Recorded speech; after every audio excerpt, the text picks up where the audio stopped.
মোশাররফ করিম এবং চঞ্চল চৌধুরী বাংলাদেশের দুজন লেজেন্ডারি অ্যাক্টর। আমরা সবাই তাদের ভক্ত এবং আমি নিজেও তাদের অসম্ভব অনুরাগী একজন মানুষ। এবং আমার এখানেও আমি গত 4-5 বছর ধরে চেষ্টা করে যাচ্ছি ওনাদেরকে কিভাবে একসাথে কি করা যায় নাকি কিছু আর কি।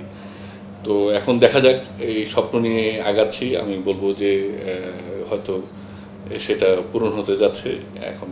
আর একটা বিষয় বলতে চাই যে আসলে আমরা যেইভাবে কাজ করি সব কিছু তো আসলে প্রফেশনালি হয়।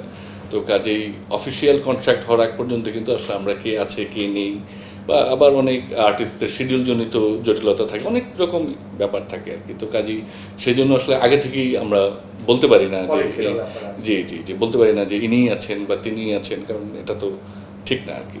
তো আমার ইচ্ছা আছে ওনারা দুজন এখানে অভিনয় করবেন, এতটুকুই বলতে পারি। এখন বাকিটা সময়ই বলে দেবে। এখানে কোনো কেন্দ্রীয় চরিত্র নেই এই উপন্যাসে। আপনারা যারা পড়েছেন তারা সবাই জানে আর কি। উপন্যাসটার কেন্দ্রীয় চরিত্র আসলে ট্রেনটা নিজেই।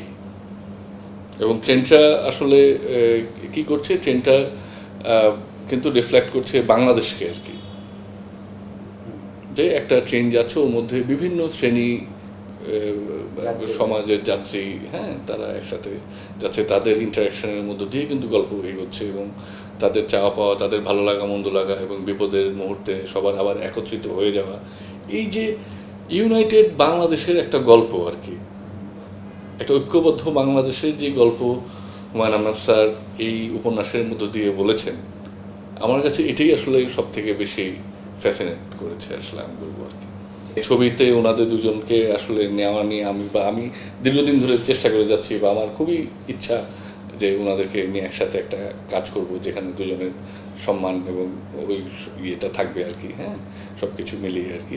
আর এখানে আবার আরেকটা জিনিস বলতে চাই যে এই যেটা শুরুতেই বলছিলাম যে ছবিতে কিন্তু কোনো কেন্দ্রীয় চরিত্র নেই, এখানে অসংখ্য চরিত্র আছে, মানে 8-10টি চরিত্র আছে। এবং এখানে এখন আপনি যদি বলতে বলেন যে কে কেন্দ্রীয় চরিত্র, সবাই হয়তো কেন্দ্রীয় চরিত্র, যার যার মতো করে। হ্যাঁ, যার যার মতো করে গল্পটাই ওভাবে। আর হুমায়ুন আহমেদ স্যার লিখেছেন ওভাবে আর কি। ওটা যারা উপন্যাস পড়েছেন তারা কিন্তু সেটা জানেন আর কি, আমি সেটাই বলবো আর কি। আচ্ছা।